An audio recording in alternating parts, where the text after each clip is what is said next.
Hello everyone, so welcome to another video of magnetism series. अब यहाँ पर हमारा एक चैप्टर ख़त्म हो चुका है जिसमें हमने सीखा था मैग्नेटिक फील्ड निकालना।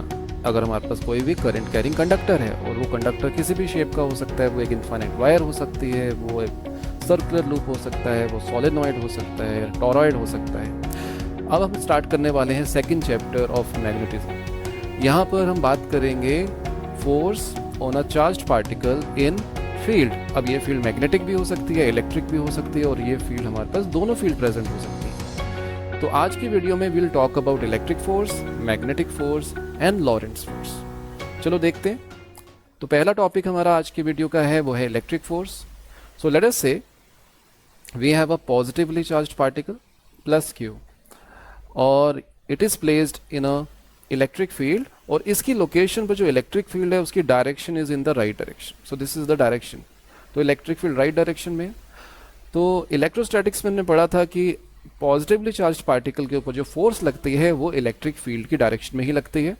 तो यहाँ पर अगर आप फोर्स दिखाओगे so it will be in the right direction. So that is the force due to the electric field. इसको लिख सकते हैं इन वेक्टर नोटेशन, और you can say in vector form it will be q times e। But अगर ये negatively charged particle हो जाए, so if it is a negatively charged particle and the field direction is in the right direction, तो इस पर जो force लगेगा that will be opposite to the electric field. तो ये हमको याद रखना है, राइट। सो एफ ए यहाँ पर हो जाएगा माइनस क्यू ई। तो ये नेगेटिव साइन इंडिकेट करता है कि जो फोर्स की डायरेक्शन होगी that will be opposite to the electric field. चलो अब सेकेंड फोर्स को देखते हैं, magnetic force. Okay, so let us say एक प्लेन है, लेट अस से दिस इज अ प्लेन, और इस प्लेन पर हमारे पास एक चार्ज्ड पार्टिकल है, पॉजिटिवली चार्ज्ड पार्टिकल, और ये चार्ज्ड पार्टिकल की वेलोसिटी हमें गिवन है that is v in this direction, और मैग्नेटिक फील्ड भी इसी प्लेन पे लाई करती है, this is magnetic field b, और इन दोनों के बीच में, इन दो वेक्टर्स के बीच में जो एंगल है दैट इज थीटा। तो magnetic field is given by Q V cross B, right. तो आप देख सकते हो कि यहां पर जो फोर्स होगी it will be in the direction of V cross B। तो अगर हम इसमें V क्रॉस B अप्लाई करें, we can apply right hand curl rule. If अगर हम अपने हैंड को इस प्लेन के ऊपर रखते हैं, if you curl our fingers from V vector to B vector, then thumb will give us the direction of the magnetic force. तो यहाँ पर जो मैग्नेटिक फोर्स होगी that will be in this particular direction which is perpendicular to this plane. So this is magnetic force. इसको मैं F B लिख देता हूँ। और suppose if we have a negatively charged particle, if we have a negatively charged particle, in that case the direction of the force will reverse.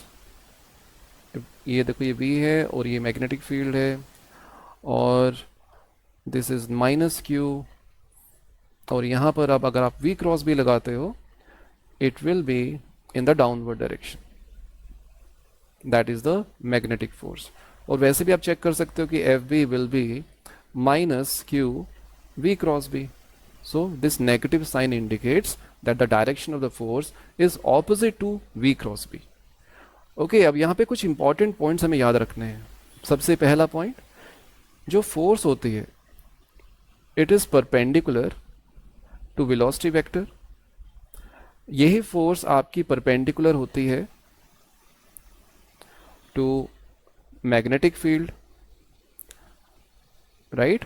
तो एक charge particle अगर magnetic field में और वो मूव कर रहा है, तो जो फोर्स होगी वेलोसिटी के भी परपेंडिकुलर होगी, मैग्नेटिक फील्ड के भी परपेंडिकुलर होगी। और हमें पता है कि फोर्स और एक्सेलरेशन पैरेलल होते हैं, तो हम कह सकते हैं कि जो एक्सेलरेशन प्रोड्यूस होगा चार्ज्ड पार्टिकल में वो परपेंडिकुलर होगा वेलोसिटी के, और acceleration is also perpendicular to the magnetic field.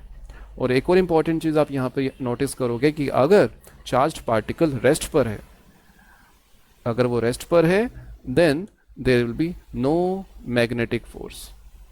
Clear, because उसकी वेलोसिटी जीरो हो जाएगी। तो अगर इस फॉर्मूला को हम देखते हैं, V is a null vector, तो फोर्स जीरो हो जाएगा, right. Since velocity is always perpendicular to the force, we can say there will be no work done by the magnetic force. Since velocity is perpendicular to force, so we can say work done will be zero. If work done is zero, why work done is zero?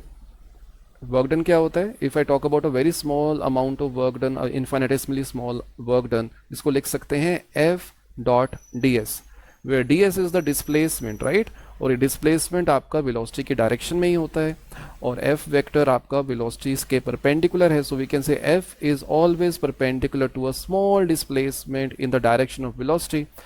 तो work done आपका zero आने वाला है, because the cos 90 is zero. So work done zero है. तो if by work energy theorem we can say work done by magnetic field is equal to change in kinetic energy. तो अगर work done ही zero हो जाएगा तो there will be no change in the kinetic energy. So we can say speed and kinetic energy are conserved अगर magnetic field, केवल magnetic field present है. तो ये पॉइंट्स हमको सभी याद रखने हैं. आई होप ये कंसेप्ट क्लियर है. तो हम चलते हैं लॉरेंट्ज फोर्स पर. अब लॉरेंट्ज फोर्स क्या होता है? मान लो कि इलेक्ट्रिक फील्ड और मैग्नेटिक फील्ड दोनों ही प्रेजेंट है.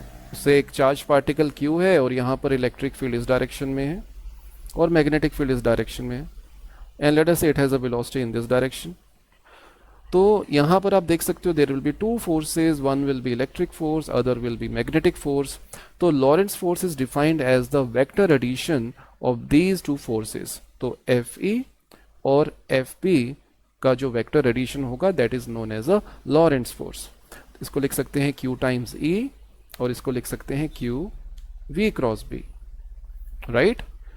I hope this concept is clear. So in the next video we are going to discuss about the case when the velocity of the charged particle is perpendicular to the magnetic field. तो उस case में उसकी motion कैसी होती है, right? So thank you.